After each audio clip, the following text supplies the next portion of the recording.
Fanog is known for being super haunted, and today we're going to talk about the effects that it had on Bill specifically. Now, we already know that Bill has blamed the house for possessing his son, and then turns out, guess what? The son wasn't possessed at all, and the guy comes back that had originally said it was the son and says, "Hey, Bill, it's you, my guy."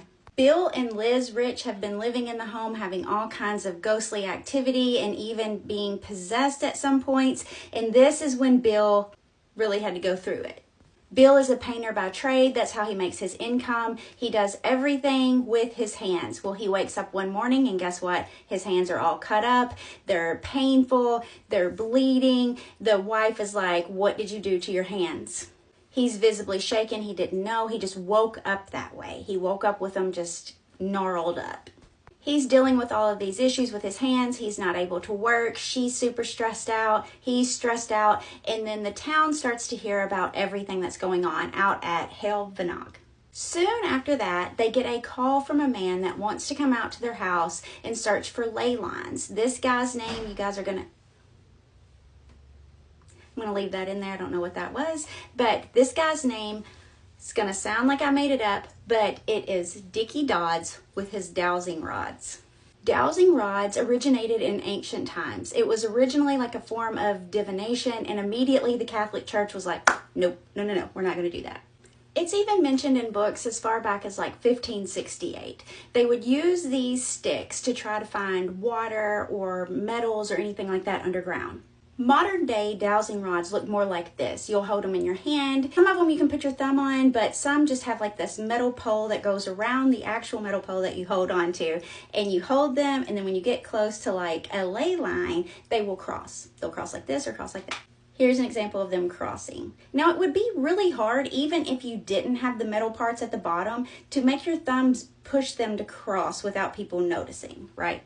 Dickie Dodds shows up with these dowsing rods, right? So ley lines are considered water that flows under the land or magnetic energy, and people believe that these energy streams that connect underneath can even create like a portal. And some people have even said that like Stonehenge has ley lines that connect. 3 guesses on what sets on a ley line, and the first 2 don't count. You guessed it, this place. Remember, this is the electric box where the power comes into the house, and it also happens to sit in the hallway that connects the house to the garage. So Dickie Dodds is out there with his rods. He's like going around. He's like, oop, one crosses. And then he's like, oop, another one crosses. And they cross right in the center under this thing. So this thing is pulling power, apparently, allegedly, from these underground leys, right? Then Dickie's like out there like crossing around, and then he's like, "Oh shit, like this is a bad one." And they're like, "What do you mean a bad one?" He said, "This one is what we call a black stream." A black stream. So that means like bad news. Bad news for them, bad news for the house, bad news for everybody. So just so we're clear, when these lines cross, it's doom, despair, sadness, bad news all around. Dickie goes on to tell them that if they live somewhere where these black lines cross, that it can make you physically ill. Is that why Bill's hands are all jacked up? Then Dickie Dodds goes on to tell about how he lived in a home that he just felt bad in all the time. His wife felt bad in all the time. They were sick whenever they were there, but when they would leave, everything would be great. And Bill and Liz are like, "Oh, we know exactly what you're talking about. We go into town, it's fine. Like, we get out of this bubble of Heol and we're good to go."